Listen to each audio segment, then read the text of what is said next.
Alright, good afternoon, reloaders. Today I'm going to continue where I left off. Last time I resized my cases that I fired at my other 3 rifles. Today I'm going to continue on with the cases that came out of my son's new rifle, which were sized, which came out at a little different specs than the other 3 rifles. So today I'm going to continue on. I'm going to be using my Redding competition shell holders, and this will control my bump and my shoulders. And I already did some of these, so I kind of know where I'm gonna be at as far as shell holders. But today I'm also going to be using for case lube. Instead of using a spray, I'm just going to use Hornaday's unique case lube. I've only got about oh, of course, and also I'm going to be using my case comparator, and then I'll also be getting my Redding instant indicator set up. So what I'm going to do with first, since I don't really want to bump the shoulders too much, I'm going to start off with there's different shell holders in this. They're labeled, I'm just going to give you the labels, and everything's a .00 in front of it. So we got a 2, 4, 6, 8, and then the last one is .010, and that's going to be the one I'm starting off with, because technically I don't want to really bump the shoulders back, and according to this, this should be the one that changes the dimensions the least. So what I'm going to do, again, I'm start off with a case. I'm going to show you the measurements. Calibers are at 0, so I'm going to take my case comparator just so you see where I'm at.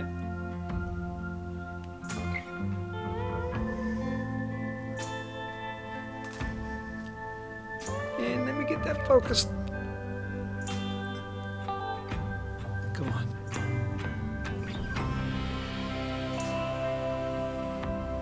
.620. It's going from left to right, from top to bottom there. So 1.620, 1.621.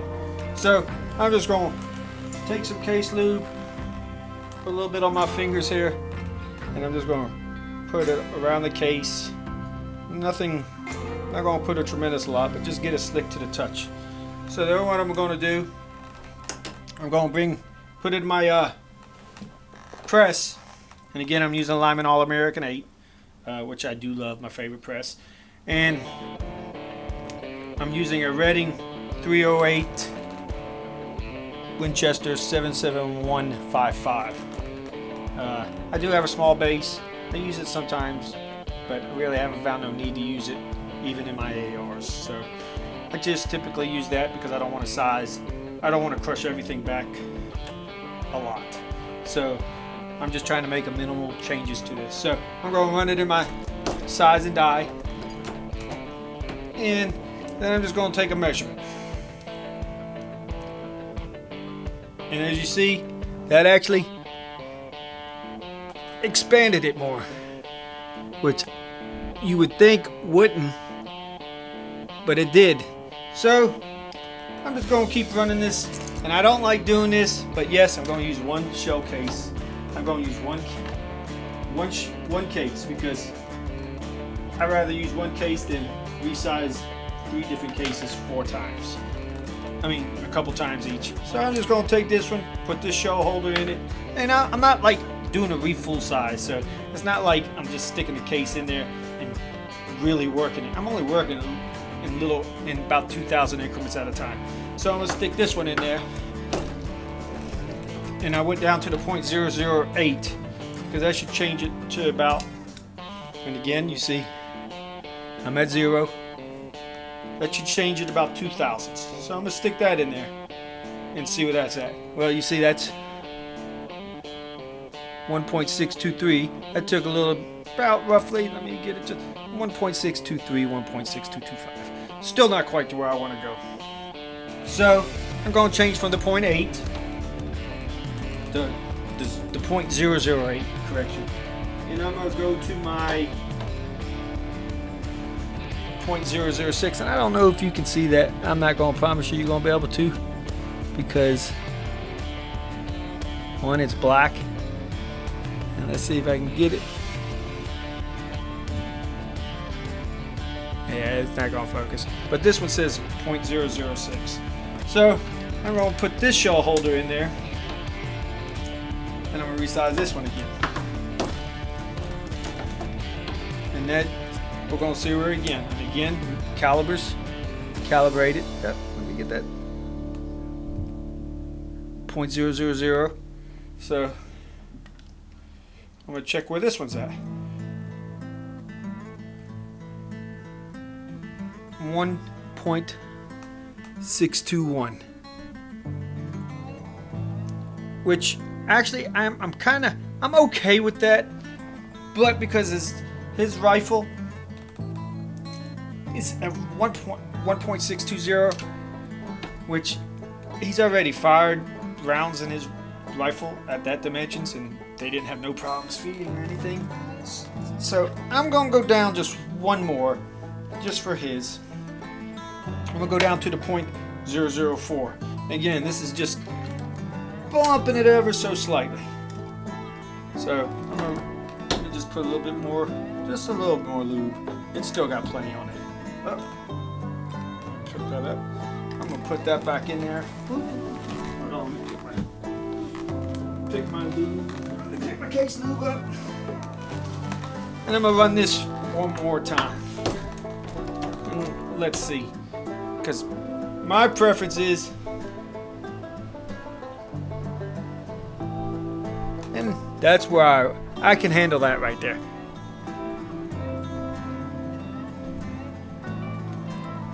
Oh, come on, get that.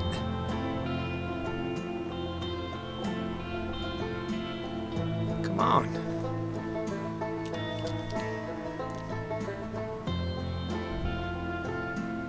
.620, and I am absolutely happy with that. So now what I'm going to do, again, you see my instant indicator? I'm going to pan that up. You're going to see my instant indicator. So what I'm going to do is I'm going to calibrate, and I'm going to move my camera just a little bit, so have a little bit of patience. And I'm going to, let me move it that way. So now I'm going to calibrate this. I'm going to move that to here. And like I said, just let me move it just a little bit. Work with me a little bit. I'm trying to let you see how I do everything. So I'm going to use this case. I know this one's reading right. So now what I'm going to do is calibrate it. And you see it's showing 2000s because I typically use I was bumping down with the other ones just a little bit more. I was using a plus .002, which I'm still going to keep out because this is the first case. We're going to see how the rest of them go. And actually, I'm not going to calibrate this one yet. I'm going to leave it because before I calibrate, I'm going to make sure the next case actually reads where it wants, where I want it. So again, just putting some unique case lube on it. I feel it doing a little bit, but I'm not having to. Again, always make sure the calibers are zeroed.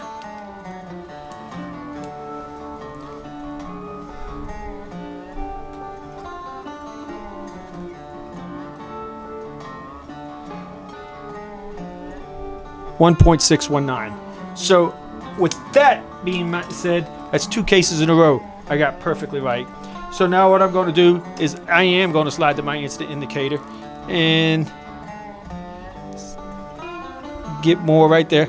So as you see, if I take this right now and run up in there, excuse me, let me get something to drink if you don't mind.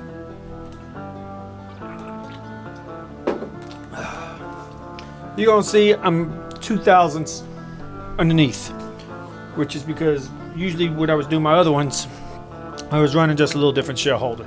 So now what I'm going to do is I'm just going to undo this screw.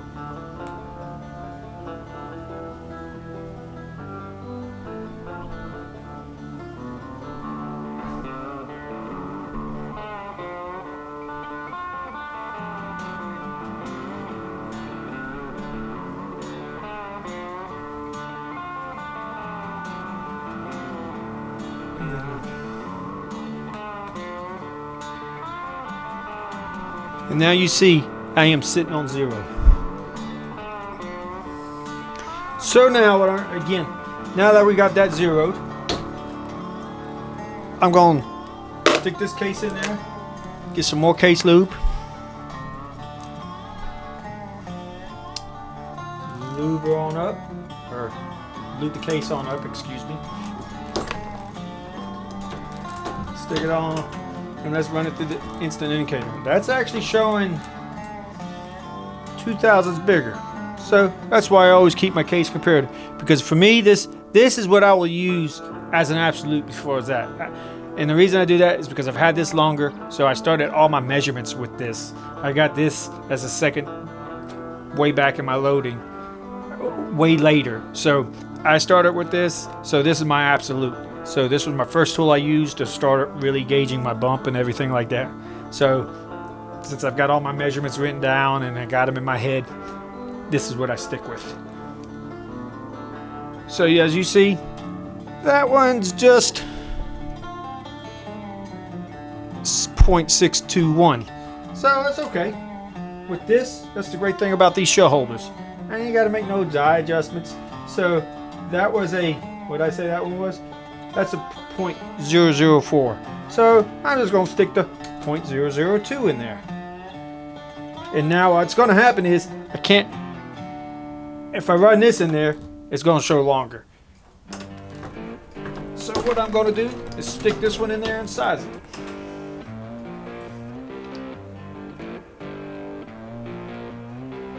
And you see,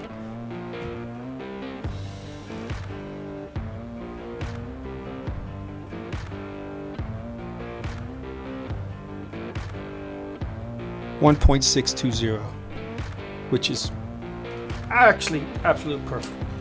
That's the absolute number I want to be at. I can live with one plus or minus 1,000s usually, but I try to 1.620 is my magic number. And like I said, they usually come out 1.623. And early on, when I found out, one of the only few times I had my rifle misfeed was a case didn't feed right, and I came back home and measured it, and it was like 1,000ths bigger than 1.623, and that called.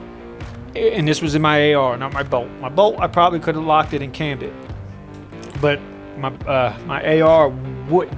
So I had to come back and measure a lot of cases, and I actually had to tear apart about 100 and make sure all my shoulders were bumped to the right size. And that's what really made me start. And that's one reason I like the instant indicator, because once I do get things set and things start coming out,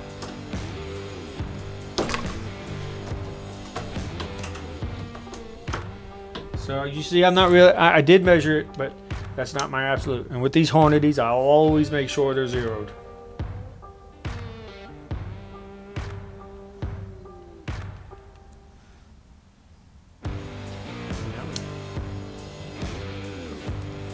Let's see what we got.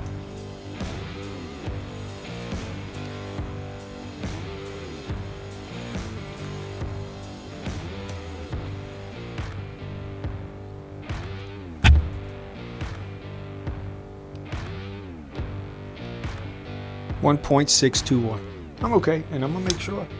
Like I said, plus or minus 1,000ths. I can live with that. So now I will calibrate this one, because them last two seem to be right on the money. So I'm just gonna raise my instant indicator up, and my instant indicator, as you see, is set on 0. So I'm gonna take another case. Hopefully this one falls right in line. And usually it takes me 4 or 5 cases to get going, but it's all right. But once it gets in there, it's usually right on the dot. So, and bam, I don't know if you see that, absolute 0. And just to confirm, case comparator.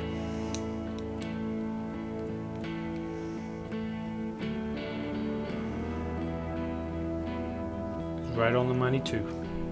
I'm happy. I don't like these Hornays. I did get me a new set, which I use for other things, but I don't like switching these tools on and off.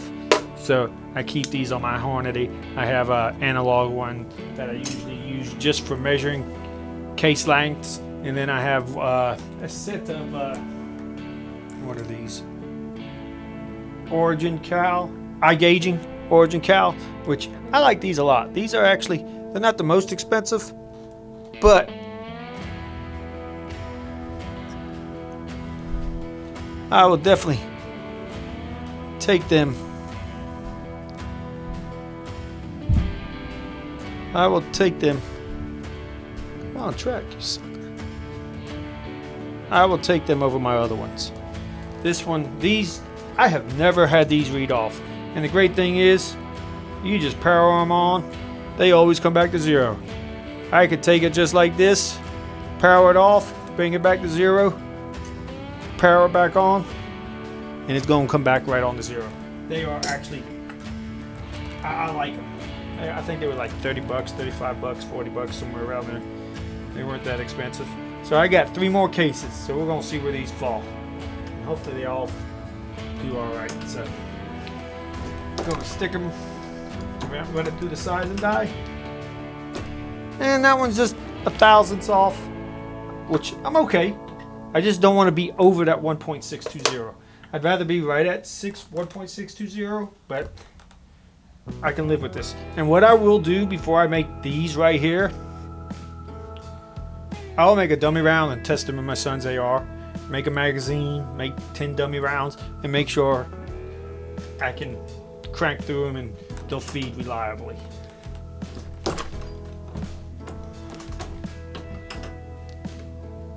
Whew. Now see, that was a crazy reading. Yep, that's Lake City. And see, even though that read crazy, don't know why. The reading on this is why I will always go back to 1.620. So even though it read crazy on there, most of the time it's on. But I run into a case like that. That's why I use 2 tools. But that's why that's my absolute. This is why this is my quick fix. If it's going, it's going, and then I get one crazy, I'll set it to the side or measure it right on the spot. And if it reads good off my Hornady comparator, I'm good with that.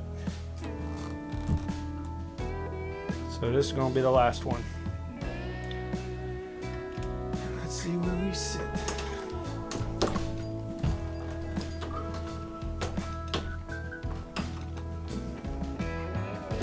Again.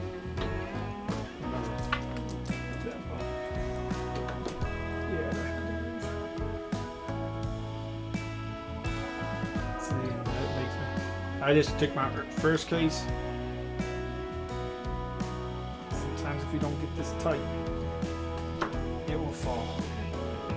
Fail on it.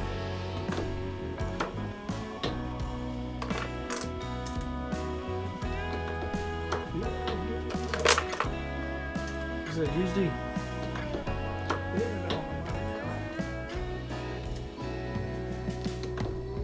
Ooh.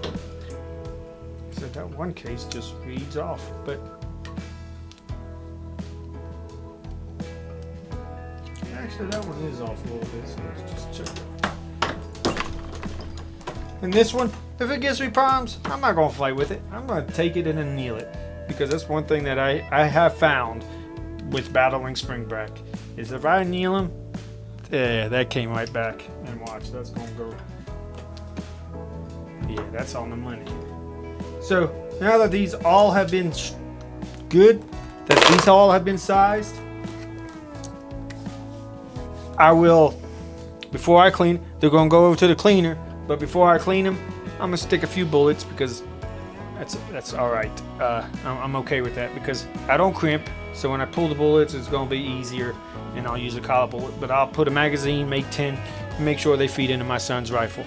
If they feed into that rifle with no problems, I'll continue on with the process, and then after that, I'm gonna throw it in my tumbler, and then I'll start putting the powder in them. But thank you, and again, You know what? I don't even know what day we're into this thing now, and they have no clue when we're gonna get out of this. So don't even get me started. I don't even want to start on it. But everyone, just stay safe. Use your heads. I mean, you see the numbers and you see the news. I go by the numbers, and even though I don't want the virus, I see the numbers, and why it's sad that so many people are passing. It could be a lot worse. It could be Spanish flu, and it's not. But just stay safe. Use your heads when you go out. If you want to use a mask, use a mask. If you don't force anything on other people.